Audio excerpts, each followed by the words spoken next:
How's it going, guys? I'm Tim. And I'm Dylan.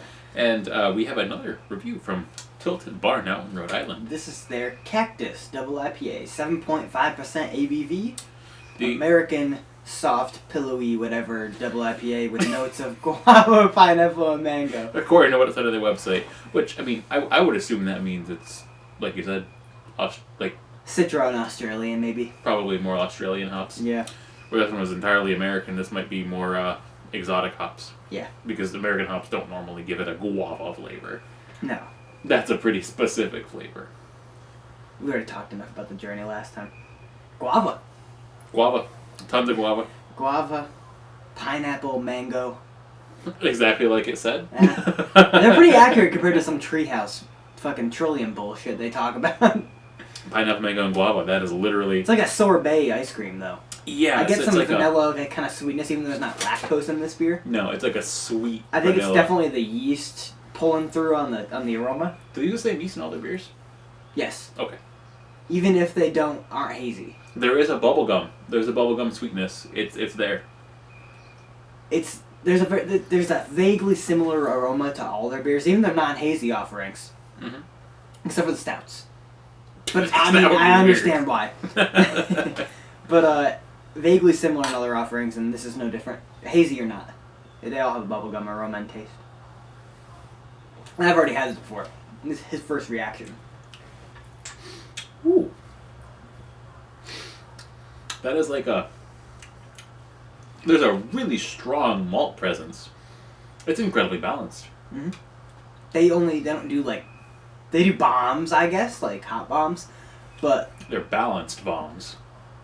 So it's still a little more lenient towards like the super hoppy flavor, but it's the malt presence is there, which I like. The bubblegum is there. Oh yeah. It's a main character in all of their beers. It's a farmhouse brewery. They gotta have something like that. It's gotta be funky in some way. Bubblegum is there. I do taste mango, guava, and pineapple. Like, you can pick them all out. It is a thing. It's just a melange of tropical fruits. A soiree, if you will.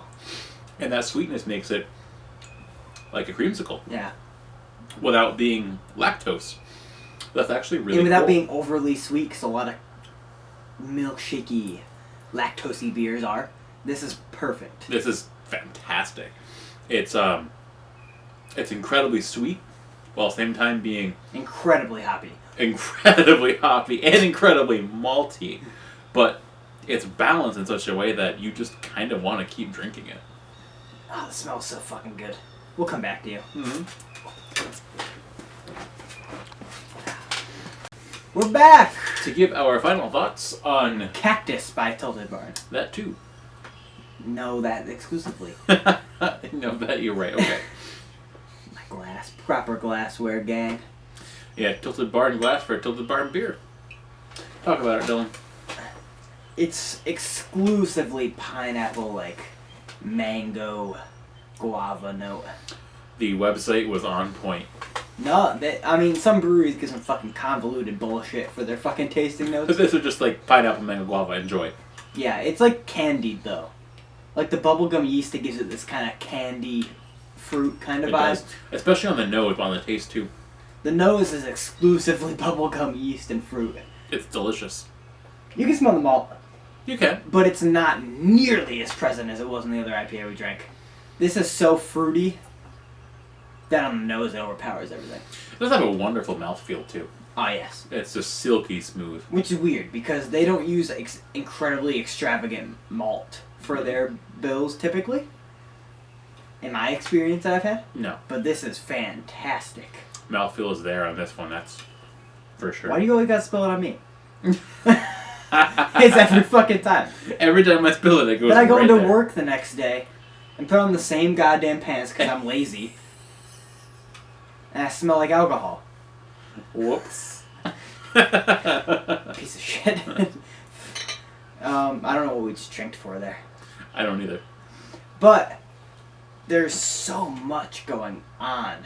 Like, just tropical fruit melange of flavors that, like, it's hard to describe everything. If you've tasted a beer that just tastes like tropical fruit, you fucking know. You fucking know.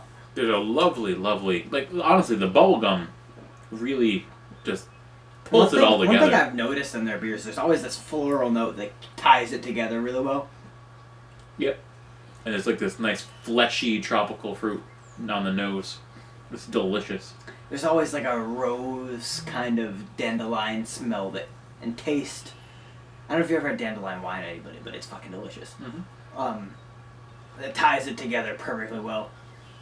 And it's so hoppy. It changed, in my opinion.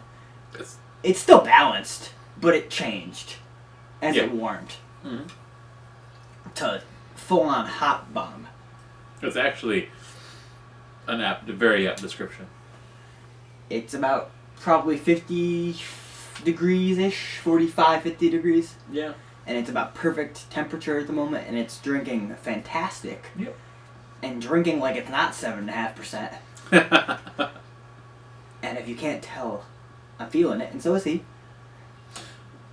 A little bit. Well, you'll notice next review. We don't talk about next review. Final chug? Do you think we can do a final chug with this much left? Yeah. Okay, fuck it.